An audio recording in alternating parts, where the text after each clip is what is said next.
Hello, Capricorn, and welcome to your February 2026 tarot card reading. So let's go ahead and get started here with the general message for the month. So what is it that Capricorn needs to know for February 2026? Let's see.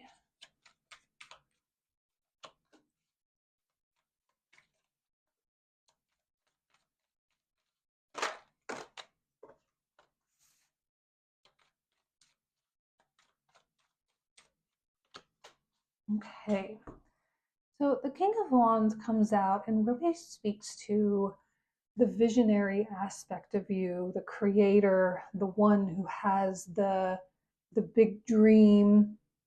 But it's not just a dream in like a cloud state. It's for the King of Wands, it's a very real, attainable thing. It's not something so far removed from himself.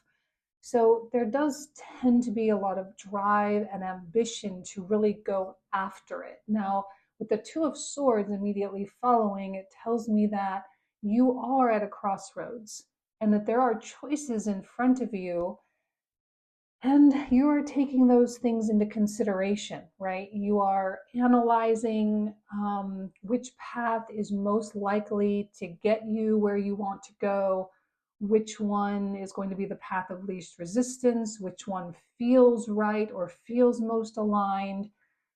So there does seem to be a period of significant thought that's going into things. And the moon here in the Two of Swords and the water in the back tells me that there is a deeply intuitive aspect to this process. It's not all just logic.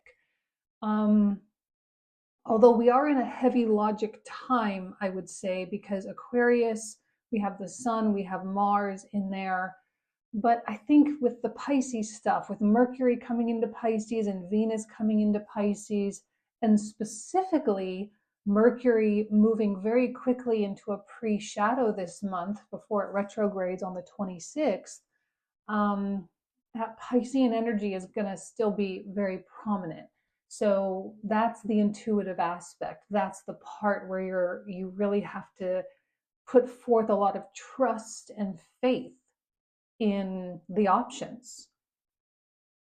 And I think you will find a path. I don't know that you are going to sit here for months and months. I think this is probably, a few days, maybe a week, where you really just say, okay, I don't want to act on anything until I feel more sure. But when Capricorn feels sure, Eight of Wands, things are likely going to spiral very quickly, not necessarily out of control, but they will accelerate quickly.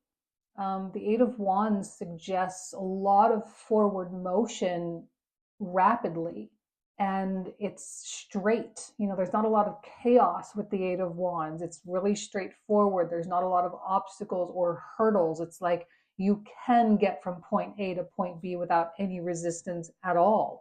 And I think that right there is worth the time you might need to take to really consider your options, because how much better is life when things just go the way we need them to go?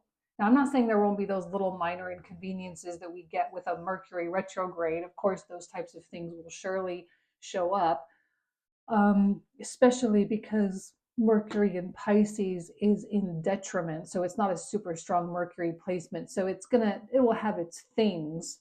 But I think for the most part, you Capricorn are going to experience a lot of movement. Pisces, of course, is third house energy for you. So, there's certainly going to be kind of just that third house courage, life force, energy, will being put into things.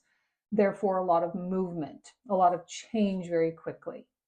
And it immediately moves into strength, which says that you are going to have to operate from a higher plane in terms of your awareness and consciousness this month.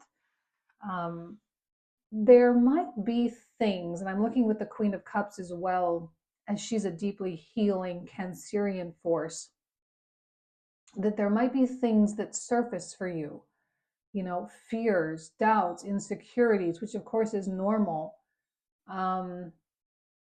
but I think there's going to be, like, as you are proceeding, as you are progressing, as you are making choices, things are going to come up that are going to try, I'm not going to say they're going to try to pull you back, because I don't think that's the case, but maybe they're not trying to do anything there other than trying to get your attention, right? Like, oh, but what about this pain? And what about this fear? And what about this doubt that you have? And to be honest, we still have this Saturn Neptune conjunction thing.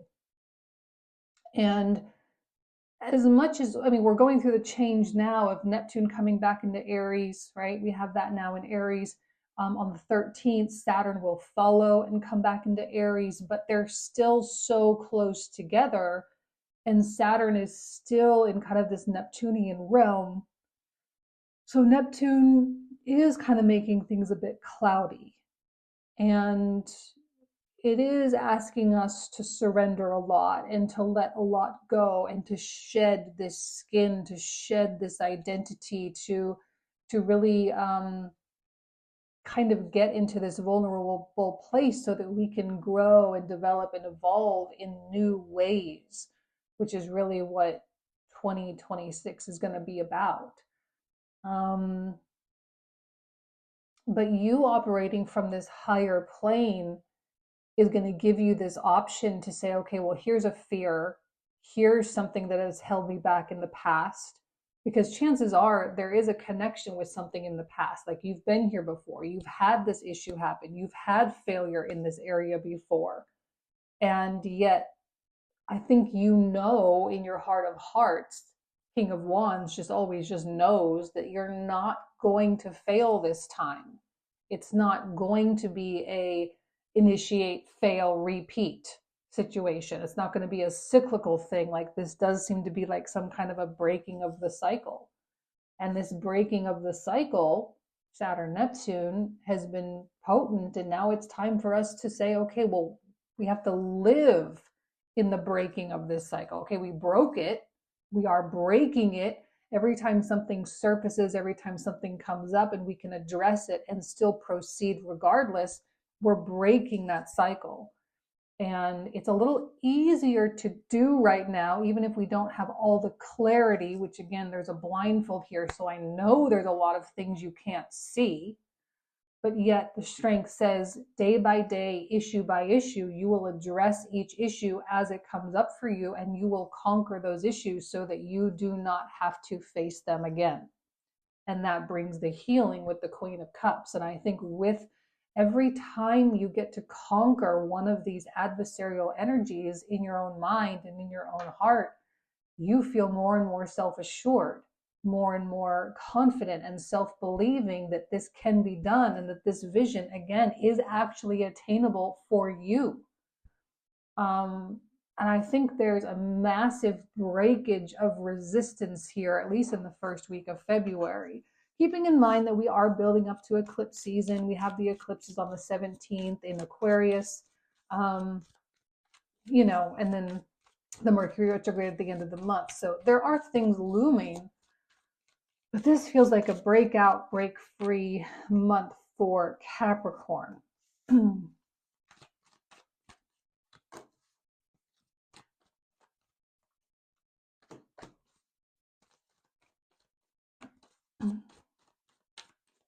See, the Nine of Swords, like, I feel like that Nine of Swords is a memory of the anxiety, of the pain, of the stress, of how hard things are, a memory of the sleepless nights, of something that did not work before, right? It's like you maybe you've been at this precipice before, or at least you thought you were. And maybe that was the delusional aspect of Pisces. It's like we thought we were in one place, but we were actually in another. And we were trying to push a little bit harder, and we couldn't get there because we were so much further back than we realized. Maybe that's not the case for all of you. And I'm not saying none of you ever accomplished a goal for the last 15 years. But I think that where you are now, you have felt like you were here before. But last time it was Nine of Swords energy. Last time it was bang your head against the wall, trying to get a result, trying to fix it, trying to make it better, trying to get there, and you couldn't. Or you either did and it was at a huge cost, you know? So this time with temperance and justice, things feel even. It's like back in the day, whenever this was really going on, you didn't realize that the scales of justice were so askew. You didn't realize that they were way out of whack. Because again, the fogginess of Neptune and rulership sort of permeated in lots of different areas. And now justice is coming in and it's saying we are evening out. Now, it's interesting, we don't talk about Aries as being a balancing sign. We always give that to Libra. Even the Justice card is a Libra card. But Aries is too, because both of these zodiac signs are associated with the equinox. So Aries has its way of balancing things out. So does Libra. I think Libra is a lot more karmic. I think Libra can be a lot harder, where Aries just says, I'm now empowered and this is the balance that I needed. So Capricorn, I think you are grabbing hold of this balance, but it's an internal balance, of course, especially with temperance here. It's controlled, it is unemotional. And again, there's an emotional component because we do have Pisces activated and there is a Mercury Venus thing in there with the North Node, Saturn's finishing out in Pisces and all that. But with the heavy Aquarius, Sun and Mars specifically, I think there is a lot of energy geared toward systematizing things, seeing things with intelligence, seeing things with the conscious mind. It's not about the mystical realm here. It's about the tangible. It's about the real. It's about the conscious. It's about the illuminated. So temperance here, again, feels good, feels normal because it's in that conscious realm. So you easily can allocate or reallocate resources from one cup into another cup. And I think that you are feeling balanced and aligned here too, because you took the time with the Two of Swords to really think about which direction and which path made the most sense for you logically and intuitively as well. Huge intuition here. A lot of faith, a lot of trust, but also a lot of thought. So now you can make the transitions that you need to make so that those scales can balance. And of course, you'll be willing to do the work. You'll be willing to do the reprioritization here. You'll be willing to, take things off the docket if they don't align with what you're trying to build. Oh, sorry, my cat just knocked something off the table. And the thing about Capricorn with that 10 of Wands is I think that you really understand the value of the 10 of Wands. You understand the value of the investment that the 10 of Wands really is. It's hard and it's a challenge, but I think this is a place where you really thrive. You thrive taking personal accountability and holding responsibility. You thrive in seeing progress and kind of chugging along. And I think that's a good thing. And I think you will see progress this month. Now, keeping in mind that the Neptunian influence is still here. Now, in March, because that Saturn-Neptune conjunction officially happens on February 20th. So after that, as we move into March, Saturn is going to start to pass and move beyond Neptune. So he's not going to have as much of an influence anymore unless you have other things going on in your own personal chart. But collectively, Saturn's going to be free to roam the Aries realm. And when we combine these two archetypes, we have the hardworking, structure-oriented, build new society Saturn with the warrior Mars, Aries, go after it, initiate, make it happen. And when those two things collide, really amazing things can come to fruition. So there is magic happening. There is a big transition happening in February, and we'll see the effects of that moving on throughout the rest of the year. but this is it. And I think for you, Capricorn, you're gonna really grab this bull by the horns and take control, and you're gonna start to see some real effects, especially with that 8 of Wands, 10 of Wands. Okay. So let's go ahead and pull out the clarifiers for you for the month. So for those of you who are new, we're going to talk about these cards in the comprehensive reading. So if you want to join, you are more than welcome. Let's go ahead and see what comes through here with the King of Wands. Just so I'll put all the links in the description box and the comment thread down below for you there too. Yeah, there seems to be something from the past really rearing its ugly head. And this is your chance to really overcome a lot of those inner obstacles and actually get yourself to where you've always known you should, I don't want to say should be, but where you want it to be, I guess.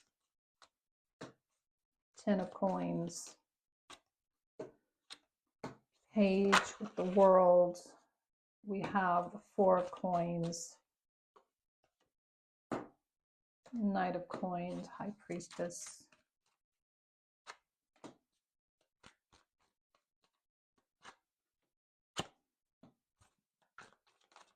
I'm really liking the 3 of Coins this month. It has been coming out quite a bit. 5 of Wands. Lots of healing opportunities for you, but not healing in terms of like, okay, I'm going to indulge in this. I'm going to talk about it all the time. I'm going to go to therapy. Now, I'm not saying don't go to therapy if you really need it, but it's not that kind of healing. The healing is happening through doing things in spite of the pain, doing things in spite of the fear, in spite of the insecurity. That's where the healing comes from. And that's where the self-assurance and the self-respect comes from too. Beautiful Star card, another King of Wands. I do think you thrive in that 10 of Wands energy this month, Capricorn. So there's really no reason why you shouldn't just go for it. Hanged Man, Hermit, and last but not least, we have the 4 of Swords. Okay, beautiful. So this is where we're going to pick up in the comprehensive. So if you want to join, you're welcome. Thank you all so much. Have a great month, and I'll talk to you soon. Take care. Bye-bye.